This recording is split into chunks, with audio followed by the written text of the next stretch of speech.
ماوەی چەند ڕۆژێکە بەهای دیناری عێراقی لە بەرامبەر دۆلاری ئەمریکی تا ڕادەیەکی زۆر دابەزیوە و کاریگەری کردووەتە سەر نرخی کاڵا و شمەک لە بازاردا. هەروەها بووەتە هۆی بارگرانی بۆ هاوڵاتیان.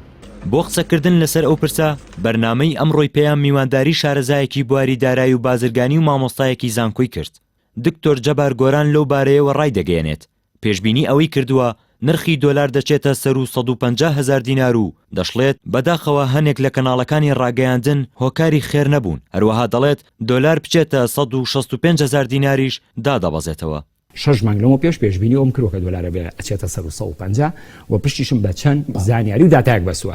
ئێستا عێراق سەریکە تقریبان ئەم جەنگی نێوان ئەمریکا و ئیسرائیل و ئەمریکا وەسێدراوە. ئەمە لەلایەک دووەم ئێستا ئەو فشارانەی کە لە ساڵی 2023دا لەسەر عێراق هەبوو کە ڕیفۆرم کە لە سیستەمی بانکیا زوو وەکو بڵێ بەلوعی دۆلارەکان لێگرتەوە لە وەزارەتی گەنجینی ئەمریکا و بانکی فیدراڵی ئەمریکا ئێستا ئەو فشارانە نەماوە. ئەمە لەلایەکتر و لەلایەکی تر عەلی زەیدی وەکو سەرۆکوەزیرانی ڕاستپێردراوی نوێی عێراق بەدڵی ئەمریکەکانە و سەپۆرت و پاپشتیشی ئەکەن بە هیچ جۆرێک. ئەمریکا من ئەو قەنعاتەکە لام دروست بووە بە هیچ جۆرێ ئەمریکا پشت لە عێراق ناکا لە ڕووی سیاسیش و لە ڕووی ئابووریشەوی بەداخەوە هەندێک لە کەناڵەکانیش بەڕاستی عەمیلێکی خێری لەم جۆرە شتانەیە.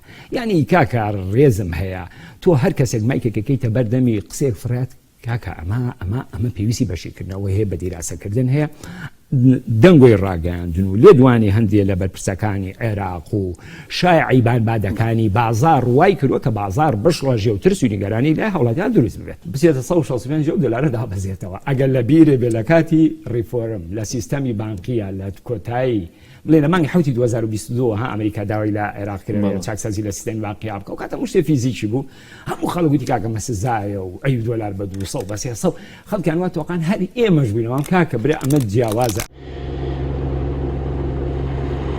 مامۆستایەکی زانکۆش دەڵێت بەهای دۆلار لە داهاتوودا پەیوەستە بەکردنەوەی گەروی هورمز و دەڵێت لە ئێستادا چاوەڕوانی داڕوخانی بەهای دینار ناکەم لەبەر ئەوەی هێشتا عێراق یەدەگی لە بانکی فیدراڵی ئەمریکا هەیە. بەهای دۆلار لە داهاتوو پەیوەستە بەکردنەوەی گەروی هورمز و هەنادەکردنەوەی نەوتەوە. ئەگەر عەلی زەیدی بتوانێت ئەگەر نۆڵێم هەموویلانی کەم بەشێکی گرنگی ئەجەندای ئەمریکی لەناو سیاسەتی ئابووری و سیاسی و ئەمنی عێراقا جێبەجێ بکە ئەمریکەکان ڕازی بکە بەوەی کە لەسەر ئەرزی واقع ئەگوزارێ ئەو بێگومان دەرفەتێکی باشتر ئەکرێتەوە. ئەو کاتە وەزارەتی خەزێنە و بانکی فیدراڵی ئەمریکی دەستی کراوەترە بێ لەوەی کە هەم دۆلار بە کاش بدا بە عێراق و هەم بە شێوازی مراسەلی بانکی بۆی نەقڵکە.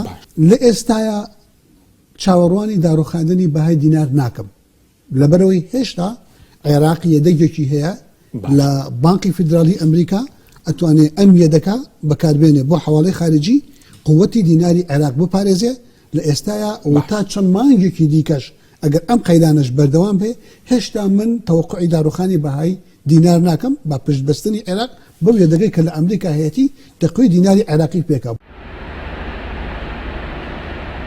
بەرزبوونەوەی بەهای دۆلاریش لە کاتێکدایە بانکی ناوەندی عێراق هەموو ئەو بانگەشانە ڕەت دەکاتەوە کە باس لە بەرزکردنەوەی نرخەکەی لەلایەن بانکەوە دەکەن و ڕای دەگەیەنێت هیچ بڕیارێکی لەو شێوەیە لە ئێستادا لە ئارادانیە.